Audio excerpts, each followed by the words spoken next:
Assalamualaikum warahmatullahi wabarakatuh. Perkenalkan, nama saya Mujidah Fauza, NIM 061. Di sini saya akan meresum peraturan dan tata kelola K3 kelas Kesehatan dan Keselamatan Kerja K3 2018K.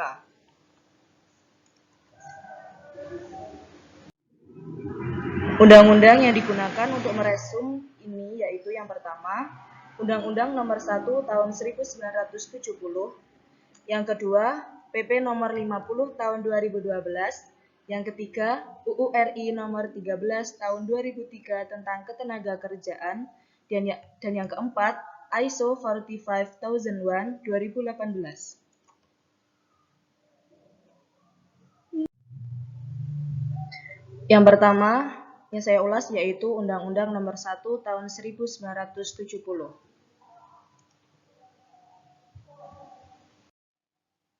Pengertian tempat kerja, yaitu tiap ruangan atau lapangan, tertutup atau terbuka, bergerak atau tetap, di mana tenaga kerja bekerja, atau yang sering dimasuki tenaga kerja untuk keperluan suatu usaha dan di mana terdapat sumber atau sumber-sumber bahaya. Tujuannya yang pertama, melindungi dan menjamin keselamatan setiap tenaga kerja dan orang lain di tempat kerja. Yang kedua, menjamin setiap sumber produksi dapat digunakan secara aman dan efisien. Dan yang ketiga, meningkatkan kesejahteraan dan produktivitas nasional.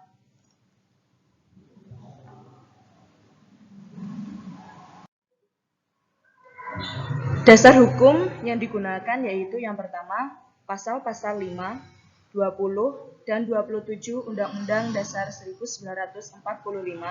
Yang kedua, pasal-pasal 9 dan 10 Undang-Undang Nomor 14 Tahun 1969 tentang ketentuan-ketentuan pokok mengenai tenaga kerja dalam kurung Lembaran Negara Republik Indonesia tahun 1969 nomor 55, tambahan Lembaran Negara nomor 2912.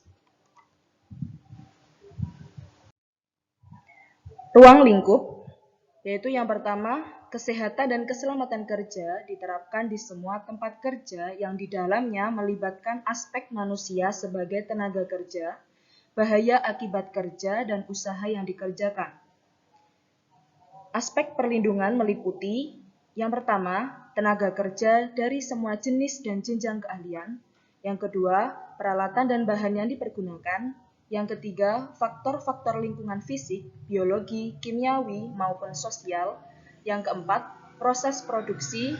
Yang kelima, karakteristik dan sifat pekerjaan. Dan yang terakhir, nomor 6, yaitu teknologi dan metodologi kerja.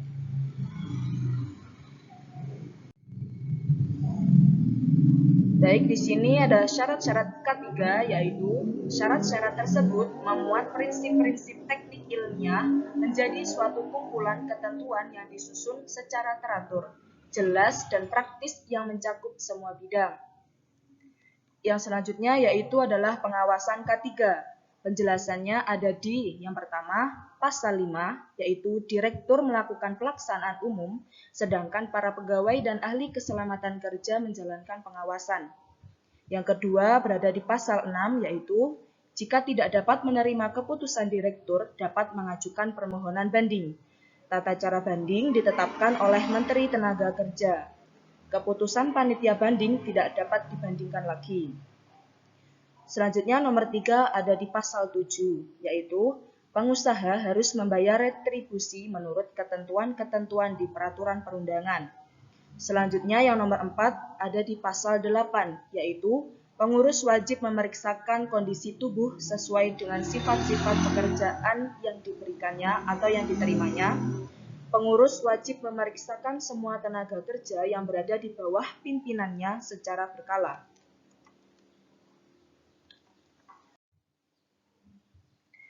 Di sini saya akan menjelaskan pembinaan, ketentuan pelanggaran, dan peraturan pelaksanaan. Yang pertama adalah pembinaan. Pengurus melakukan semua keadaan terkini kepada seluruh pegawai yang bersangkutan dengan mematuhi peraturan yang ada. Terus yang kedua, ketentuan pelanggaran, yaitu pelanggaran tersebut akan diberi sebuah hukuman denda sesuai peraturan perundang-undangan. Yang selanjutnya, peraturan pelaksanaan, yaitu semua yang bersangkutan keselamatan kerja ditempel di setiap tempat kerja dan menyediakan alat-alat perlindungan diri.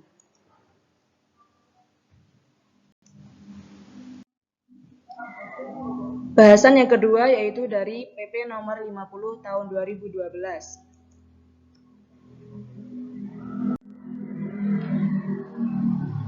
Tujuan K3 yaitu yang pertama meningkatkan efektivitas perlindungan keselamatan, yang kedua mencegah dan mengurangi kecelakaan kerja dan penyakit akibat kerja, yang ketiga menciptakan tempat kerja yang aman, nyaman, dan efisien. Pengertian sistem manajemen K3 adalah bagian dari sistem manajemen perusahaan secara keseluruhan dalam rangka pengendalian risiko. K3 adalah segala kegiatan untuk menjamin dan melindungi keselamatan dan kesehatan tenaga kerja. Di sini, saya akan menjelaskan tentang prinsip dasar pencegahan kecelakaan. Yang pertama, penetapan kebijakan dilakukan oleh pengusaha. Yang kedua, melakukan tinjauan awal K3, peningkatan kinerja manajemen K3 dan memperhatikan masukan dari pekerja. Yang kedua, prinsip dasar pencegahan gangguan kesehatan di sini.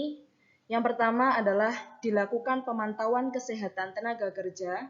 Yang kedua, melaksanakan identifikasi keadaan. Yang ketiga, pemeriksaan kesehatan dilakukan oleh dokter. Yang keempat, perusahaan menyediakan pelayanan kesehatan. Dan yang kelima, menulis catatan pemantauan kesehatan. Selanjutnya, di sini ada metode pencegahan kecelakaan kerja dan gangguan kesehatan. Yang pertama, penyediaan personil dan fasilitas P3K dengan jumlah yang cukup dan sesuai sampai mendapatkan pertolongan medik, dan proses perawatan lanjutan. Selanjutnya, di sini ada analisis kerja, yaitu serangkaian kegiatan untuk mengadakan analisa dan penyelidikan untuk mengetahui atau membuktikan kebenaran atau kesalahan sebuah fakta yang kemudian menyajikan kesimpulan atas kejadian kecelakaan kerja.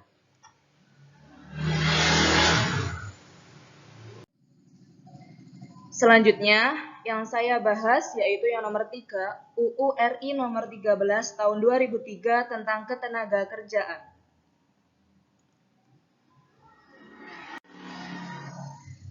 Yang pertama akan saya ulas di sini yaitu kebijakan K3.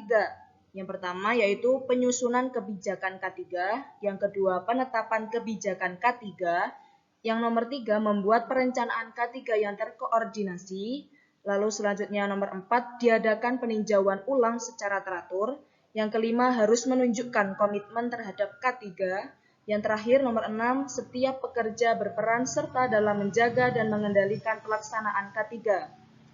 Lalu selanjutnya yaitu di sini ada perencanaan K3. Yang pertama, pengusaha menyusun rencana K3, lalu rencana K3 memuat semua aspek yang ada di perundang-undangan.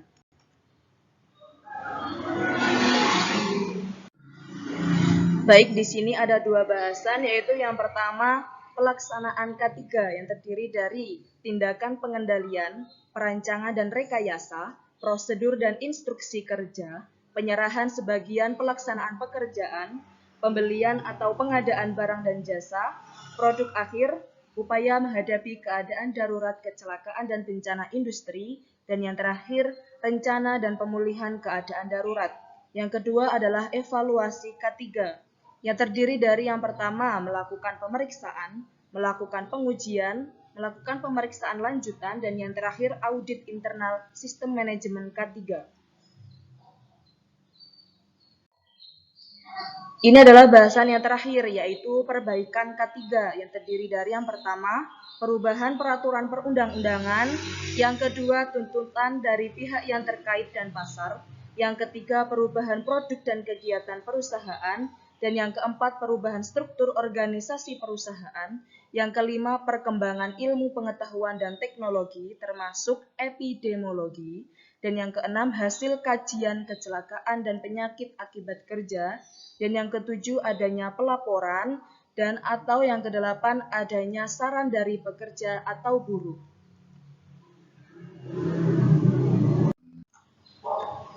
Sekian dan terima kasih. Mohon maaf bila ada pengucapan saya yang salah atau ketikanya yang salah. Dan hanya ini yang saya bisa jelaskan. Saya ucapkan wassalamualaikum warahmatullahi wabarakatuh.